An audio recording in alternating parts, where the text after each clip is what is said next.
ابتدا می ستا د نوم نه، انتها می ستا د نوم نه. لویه خدایه په هر کار کې برکت دی ستا د نوم نه. ته څه کولی نه شې، ته څه کولی نه شې، پښتو کولی نه شې. ته څه کولی نه شې، پښتو کولی نه شې، هر څه کولی شې ته به زړه کولی نه شې. ته ډاکټر هم انجینیر یې، ته پایلټ هم ته جرنیل یې. ته ډاکټر هم انجینیر یې، ته پایلټ هم ته جرنیل یې، ته هم وکیل هم ساینسدان یې، ته خو عالم هم ترجمان یې. ځان دی درنه هیر او بس شروعات کولی نه شې، هر څه کولی شې ته بس زړه کولی نه شې. ځان له اوسېدل پرېږده نورو له اوسېږه ته، ځان له اوسېدل پرېږده نورو له اوسېږه ته. خوبونو کې اوسېږه ما، خوبونو له اوسېږه ته. اوچتې مرتبې غواړې نو زړونو کې اوسېږه ته. هر چېرته اوسېدی شې ته بس چل کولی نه شې، هر څه کولی شې ته بس زړه کولی نه شې.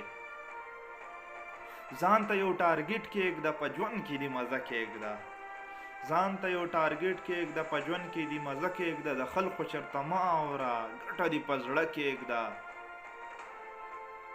دعا دې د خپل پلار کا، د مور لاس دې په سر کېږده. محنت کوه خاموشه، نتیجه دې په لوی غر کېږده.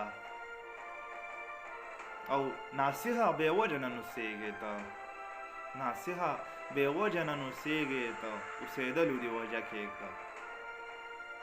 خوبیانو نه سم کې ته کم کار کولی نه شې، هر څه کولی شې ته بس زړه کولی نه شې، هر څه کولی شې ته بس زړه کولی نه شې.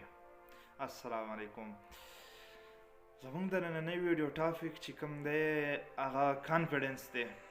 کانفیډنس به څنګه پیدا کېږي په مونږ کې؟ د کانفیډنس چې دی د هر یو انسان چې کوم دی د خود اعتمادۍ ته ضرورت وي. د خود اعتمادۍ نه بغیر چې دی هغه خپل منزل مقصود ته نشي رسېدی، د سره نه نشي رسېدی. دا یو مین څیز دی، دا هغه څیز دی چې هر یو انسان تږی دی دې دپاره. دا خود اعتمادي چې کومه ده، کانفیډنس، جوش، جذبه، ولوله، دا په انسان کې څنګه راتلی شي؟ دا یو څو څیزونو په وجه باندې په انسان کې چې کوم دی که موږ لږ سوچ وکړو، دا ډېره سیوا کېږي په انسان کې، امپلیمنټ کېږي په انسان کې.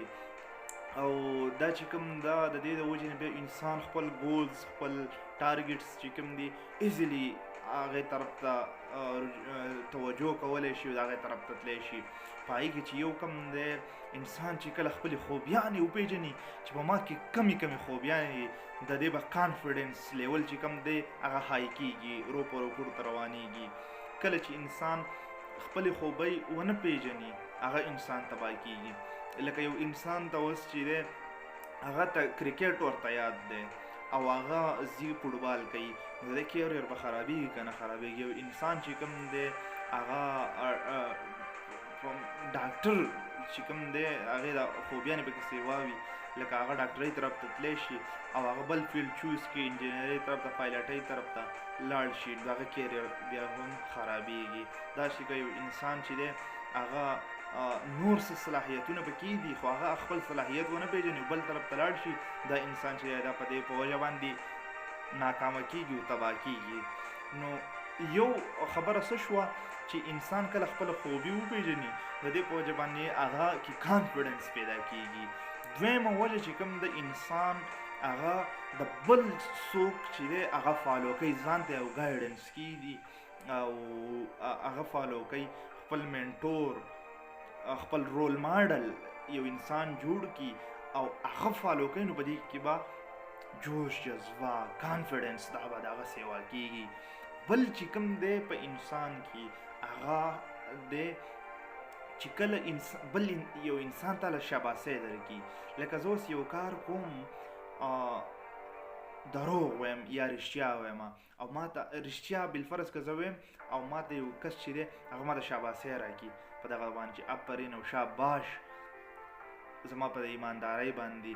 نو دغه څه نور هم زما دا جوش جذبه چې دا داسې واقع کېږي. انسان دروغ وایي او هغه ته پرې دروغ باندې شاباسي ورکړي، هغه نور هم دروغجن کېږي. او انسان رښتیا وایي هغه ته شاباسي ورکړي، هغه نور هم رښتینی کېږي. او انسان چې دی هغه شیطانۍ کوي او هغه ته شاباسي ورکړي، هغه نور هم شیطان کېږي. دغه شان ماشوم چې کله یو غلطي کوي، هغې باندې موږ ماشوم ته څه ونه وایو، نو ماشوم چې دی هغه په ذهن کې دا ولویږي چې بایي ما ته خو مور او پلار مشران هېڅ هم څه نه وایي، نو راشه کوه دا شیطانیانې کوه. نو مور او پلار هم دا پکار ده چې کله یو ماشوم غلط کار کوي نو چې هغه ته قهر شي، هغه منې کړي دغه نه، نو هغه که سبا له مور او پلار یم نه، د هغو په غیر موجودګۍ کې هغه په ذهن کې هغه یره پرته وي، هغه خبره پکې پرته وي په ذهن کې چې یاره زه خو دې نه منع کړی وم، په دې باندې ما دغه غوسه کېږي، نو هغه آینده لپاره بیا دغه نه کوي. نو موږ له پکار څه ده چې موږ خلک ګایډ کړو، ماشومان ګایډ کړو. موږ چېرته د مایوسۍ خبرې نه کوو ماشومانو ته، نور خلکو ته هم د مایوسۍ خبرې نه کوو، ځکه په هغه شعرونو کې ما هم دا خبره وکړه چې موږ هر څه کولی شو، هر څه کولی شو، داسې یو کار نشته چې نه کېږي.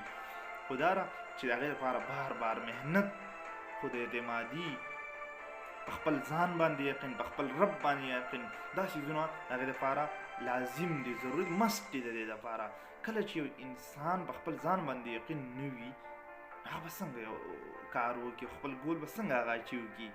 کله چې لکه مثال په طور باندې اوس ما ته څوک ووایي چې ته اسلام آباد ته تللی شي او زه ورته ووایم چې یاره پته نه لګي، نو آیا زه به اسلام آباد ته لاړ شم؟ نه، ځکه چې زما په ذهن کې هغه یره هم د هغه اعتماد مې په ځان باندې نشته چې زه نشم تللی. نو چې کله زما دا دغه وي چې زه تلی شم، بلکل زه تلی شم، که په ګاډي کې، که پیاده کې، که سوارلو په ګاډي کې، که په هر طریقه باندې، خو زه به ځان رسوم اسلام آباد ته را یقین مي، په خپل ځان باندې ویم چې زما رب به هم ما رسوي، که په هره طریقه هغه به یو وجه، یو ریزن او یو سبب به وله جوړی، خو به ما رسوي. نو زه به هغې ته رسم، ځکه چې ما به کانفیډنس لیول زما های دی، سیوا دی. یو انسان چې کله په یو څیز کې اعتماد کم وي، نو هغه چېرته هم نشي رسېدی، خپل منزل ته چېرته هم نشي رسېدی. موږ به ماشومان هم ګایډ کوو، سټوډنټان به هم ګایډ کوو، هغو حوصله به سیوا کوو، د هغو هم به ګورو چې په څه سره د دوی کانفیډنس لیول های کېږي. نور خو د ماشوم دا خپل کار وي، خوبیانې پېژندله، خوبیانې موږ نه پېژنو، چېرته هم د ماشوم د سټوډنټ خوبیانې موږ ته پته نه لګي، دا هغه ته پته لګي. خو داسې یو څو ریزن کیدی شي چې هغه ته موږ یو څو ټاسک ورکړو او هغه په هغې باندې پوره عمل وکړي، هغه ریزلټ چې کوم راوړي، دا ریزلټ ته موږ ته پته لګېدی شي چې په دې کې د ده انټرسټ او د ده ټیلنټ چې کوم دی په کوم څیز کې دی، خوبۍ د دې په کوم څیز کې پټه پرته ده، هغه موږ ته ظاهر کېدی شي. خو چې کله ماشوم سټوډنټ یو ښه کار وکړي، ټاسک وله ورکړو، هغه پوره کړي، په هغې سره وله موږ شاباسي ورکړو، په هغې سره په هغې په وجه باندې د ماشوم کانفیډنس لیول چې دی هغه های کېدی شي. موږ به څه کوو، همیشه به انکریج کول کوو، ډسکریج کول به چېرته هم نه کوو. ټیک ده، انشاءالله په نیکسټ ویډیو کې به بلې موضوع سره راځو. الله حافظ، السلام علیکم.